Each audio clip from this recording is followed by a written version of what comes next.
writer friends, welcome back to my channel. If you're new here, my name is Holly. I'm a writer aspiring to be a published author. And in today's video, I will be doing a chatty writer life update. So I'm so sorry that I was not able to get a video out for you guys last week. Part of the reason is what I will be talking about today. So this is a pretty relaxed video, but I'm just going to be kind of updating you about what I have been working on and kind of why I haven't really been on social media like a ton and posting a lot, and there are a couple reasons why. Besides the craziness and busyness of life that everyone goes through, the main thing that I have been working on that has been taking up my time is preparing for Author Mentor Match. I will leave a link down below for those of you who want to check it out, but for those of you who don't know, Author Mentor Match is a program created by Alexa Dunn. She is a traditionally published YA sci-fi author, and she's diving into thriller now, which is pretty cool. But she created this mentorship program, so she's looking for unagented writers who are looking to traditionally publish, who have not been traditionally published yet, and pairs them with a mentor who is either an agented author who has a book in revisions or they are out on submissions, or an author who has a book coming out, or an author who has a book, many books out. So there's like a wide range of author experiences, and also what's really cool is that there are a lot of authors who were mentees in previous Author Mentor Match rounds, which is like super cool because it all like comes full circle. So they were a mentee and now they have like a book coming out this year, and now they're paying it forward and deciding to mentor unagented writers, which is super cool. But so the purpose of this program is to be able to get feedback on your manuscript. So usually the mentors will send a revision letter with developmental edits to incorporate. And then once those are complete, then they will go through line edits for the manuscript. And pretty much the whole goal of it is to help the writer grow and to be able to get their manuscript ready to query to literary agents. So as you guys know, I have been querying the Celestial Code for almost a year now. Actually, I think my 1 year anniversary is coming up soon. Like I said, I was querying very cautiously last year, and I've been trying to send out more queries this year now that I feel like, you know, my manuscript is in a better place and my query materials and all of that. But so, you know, I cannot and would not submit the Celestial Code to Author Mentor Match because they don't really have too much criteria, but one of the things is that your manuscript, it has to be complete first off. It should go through at least one major revision, revision meaning like editing. So the Celestial Code has gone through many of those, which would be completely fine. But the problem is that I have queried, you know, many agents, and now they don't give an exact number, but they just want to set you up for success. So if they're revising a manuscript that has been seen by a lot of agents, well then you can't go back and query those agents again. You know, sometimes there's revise and resubmits where the agent will ask for that and you'll revise the manuscript and you'll be able to re-query them, but that is very rare, and it's usually once they say no, then you're done with them. So I knew that, you know, where the Celestial Code is right now is where I can take it, and so that's why I decided to work on A Bargle's Riddle, which is the manuscript that I worked on before I started writing the Celestial Code. But I believed in the Celestial Code so much, and the messages that it holds is so near and dear to my heart that that was the one that I wanted to try to debut as my, you know, first novel. But I love, love, love A Bargle's Riddle. It is a YA fantasy, a standalone. It also will cater to an upper middle grade audience. And so it's a little bit different from the Celestial Code in that way, where the Celestial Code has some sci-fi elements, and it's, you know, the first in hopefully what would be a series. I have like 5 or 6 books planned out for the series. It's really interesting because once I started querying the Celestial Code last February, I worked on the Happy Balanced Writer workbook, and then I didn't know what I wanted to work on next. And then it wasn't until July Camp NaNoWriMo that I realized, like, hey, I need to go back to A Bargle's Riddle because I put that on the back burner for the Celestial Code. So I edited that, and I had like a couple beta feedback that I hadn't incorporated yet. on the second draft that I had sent out to them. So for Camp NaNoWriMo last July, I worked on that, had a more refined third draft, and then I sent those out to beta readers and got feedback from them in August. But then my timeline kind of got shifted because I was working on revising the Celestio Code's query materials for Pitch Wars, which I tried to submit to that. But so yeah, I had all this beta feedback that I did not go through for months, and it was like killing me. And I'm like, I have this, new deadline that I need to work on for Pitch Wars, and then once Pitch Wars was over, then I'm like, now I need to get ready for NaNoWriMo, and I have to outline this whole new novel. So like A Bargo's Riddle, I feel bad that it just keeps going on the back burner. But I was like, this is a manuscript that is in the best shape for me to submit to Author Mentor Match. And one of the reasons that I was submitting is because I know that I can learn and grow as a writer, and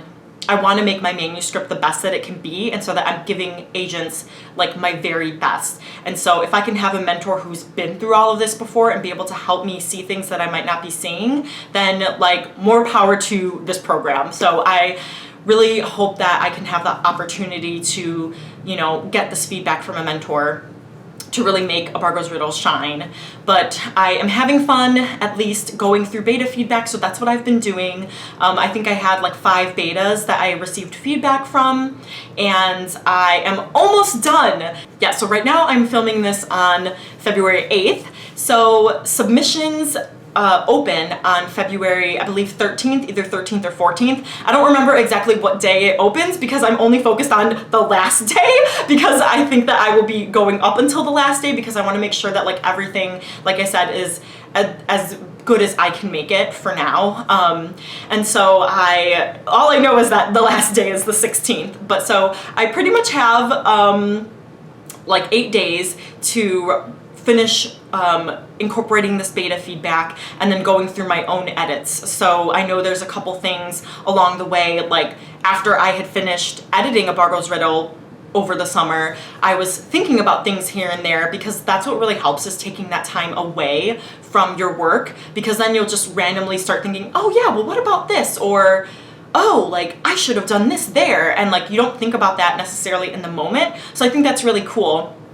But so what I do is I have a separate Word document, and I just call it, like 4th draft notes or something. So I know like when I'm, editing this new draft, that I'm incorporating all of these changes, or at least looking into these things that I thought of along the way. So, I wasn't like going in and necessarily changing it, but that when I'm in this like editor mode with this manuscript, I have all of my notes in one place. So that's something that really works for me. And I know some people go through this a bit differently, where like the first chapter, they'll go through all of the beta readers' feedback on like the first chapter, and then all of the beta readers' feedback on like the second chapter. But I like going through like one beta reader's feedback for the whole manuscript. That's just how I like to think through things. But so that's why I only have one beta's feedback left, and I'm on page like 76 out of like 250, around there. So I am getting there, and I was a little bit slower finishing up the feedback because I also sent my query letter and my synopsis to a couple like beta reader critique partner friends of mine, because they're also participating in Author Mentor Match. And then I also sent it to another friend who is in the query trenches and like knows what it's like. So she is also a pro at like queries and synopses and things like that. So the first 2 friends I sent it to, though, one has read A Bargo's Riddle and one hasn't. And my friend who's querying, she also has read A Bargo's Riddle. So that's why I wanted both perspectives, because someone has read it and so they're like, oh yeah, this makes like complete sense to me. But the person who hasn't read it, they don't know, so they might have more questions and things that I don't think about, because I'm like, oh, I know, it's like it all makes sense to me. But their feedback actually might be more important, because that's what the agent is going to see. The agent has not read my manuscript, so they're gonna read the query letter and the synopsis and then be like, what is this? What is this? So to have everything like clear and understandable is very helpful. So it really helps to get like different perspectives from people. So, people always talk about having beta readers for your draft, but you also want to think about having beta readers and your critique partners look at your query and your synopsis as well. Now for Author Mentor Match, we need a query letter, a 1 to 2 page synopsis, and then we will send them the first 50 pages or the first 3 chapters, whichever one is longer. So I need to see where A Barbara's Riddle's at because I don't know which one is longer for it, but I feel like I'll be sending the first 50 pages because I feel like my first 3 chapters are less than 50 pages. But then of course, if the mentor is interested in more, then you send them the whole manuscript. So it is kind of cool because when, you know, I submit to Author Mentor Match, if you know, I don't get a mentor, I will continue to revise on my own and, you know, hopefully get the feedback that I'm searching for, and that will help refine the manuscript. But in any case, I will still have a query letter and my 2-page synopsis, which is really cool because it's like, hey, I've got these query materials that are like ready now, and I won't be like scrambling to finish them like at the end. Like I've already got these refined over time, which is pretty cool. And so that's it, you guys. That's what I've been up to. It's still been really hard for me to like sit down and just focus and edit because I've just felt off like at the beginning of this year. Like I haven't really felt like my writer self, and like maybe I'll make a video about that if you guys want me to, because I have some thoughts and feels and opinions on just not feeling like myself, which is, I don't know, it's so weird. But yeah, if you want a video, let me know and I can just like try to like, you know, blab out all these thoughts, and you know, maybe you guys have some tips or tricks that can help me, or maybe you guys have gone through this as well, or maybe while I'm prepping, you know, that discussion, then I'll come up with some things that will try to help, you know, me get out of this weird rut or whatever I'm in, and be able to help you guys if you're feeling the same way. So let me know in the comments down below what you guys have been up to with your manuscripts. I know a lot of people talk about like, hey, what are you doing for NaNoWriMo, and what are your like beginning of the year goals? But we're into February, you guys. Things might not be going exactly the way you planned, so we all want to know, like, what are you up to? Has any of your goals changed? Are you guys editing, drafting? What are you guys working on? Please give this video a big thumbs up and click subscribe to support my channel, and I'll see you guys next time. Bye!